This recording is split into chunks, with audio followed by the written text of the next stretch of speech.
Welcome back to class.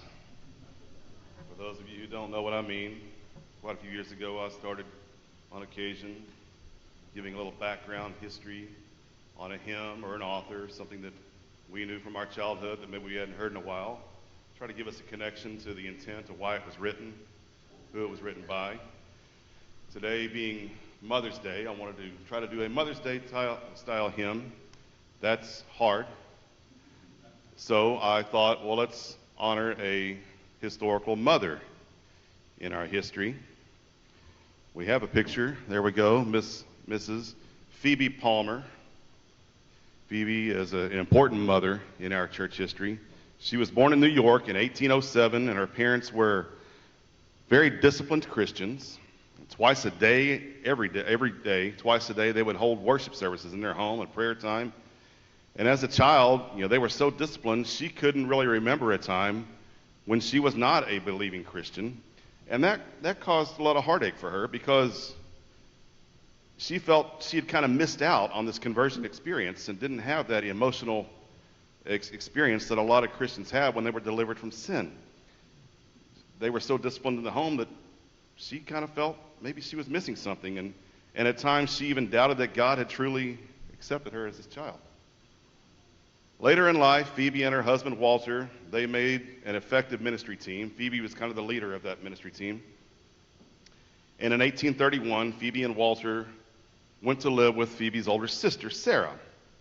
And Phoebe, even though she had been greatly influenced by her parents' beliefs, it was her older sister, Sarah, who had introduced her to the doctrine of holiness. And we also call that... Where's Shelley? Thank you, sanctification, entire sanctification. Who was that? Yeah, okay, well, almost Shelley. Lacey. All right. Anyway, she was introduced to holiness, sanctification by her sister Sarah, and those insecurities that she had growing up finally ended on July 26, 1837, what Phoebe herself referred to as her day of days. Yes, praise the Lord indeed. And that spiritual experience of holiness, she carried that with her throughout her ministry.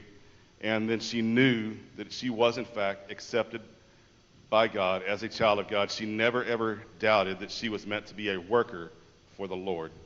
And some of those duties included when she helped organize several benevolent ladies' associations, which assisted different groups of people. Phoebe and her ladies ministered personally to orphans, to prostitutes at the 5 Points, which is a slum neighborhood in New York that is infamous for poverty and crime. Phoebe also personally ministered to prisoners, to widows, to freed slaves. And furthermore, she was instrumental in organizing church plants in poor neighborhoods. She taught entire sanctification in meetings which she met in her home at 2:30 every Tuesday afternoon for almost 40 years. And during that time, throughout that span of those Tuesday meetings, thousands of people had attended. Up to 300 could attend at one single event. That necessitated the Palmers in adding an extension onto their home and eventually moving into a larger home. And she refused to have these meetings anywhere else but a home. Phoebe's spiritual experience of holiness brought energy and devotion to God and to her life of ministry. She was utterly convinced that she was on earth to work for the Lord. And this assured her that God would bless everything she attempted. As it says in 1 Corinthians 15:58, it reads, "So, my dear brothers and sisters, be strong and immovable, always work enthusiastically for the Lord, for you know that nothing you do for the Lord is ever useless." And because of her efforts, Phoebe is rightfully regarded as the mother of the Holiness Movement. Hymn number 520 in your hymnals, if you wish to look there, was written by both Phoebe and her daughter, Phoebe Knapp. The song invites sinners to plunge into the cleansing stream that flows from Calvary. Stanza 1 mentions the fountain for which the stream flows. Oh, now I see the crimson wave, the fountain deep and wide. Stanza 2 mentions the forgiveness that is found in the stream. I see a new creation rise. I hear the speaking blood. And stanza 3 refers to that second act of grace. I rise to walk in heaven's own light, above the world and sin. And lastly, stanza 4 mentions the joy that is experienced by those who plunge in the stream. Amazing grace, 'tis heaven below, to feel the blood applied. So in honor of Mother's Day, let's please honor the memory of Phoebe Palmer, the mother of the Holiness Movement, by joining together in the cleansing wave.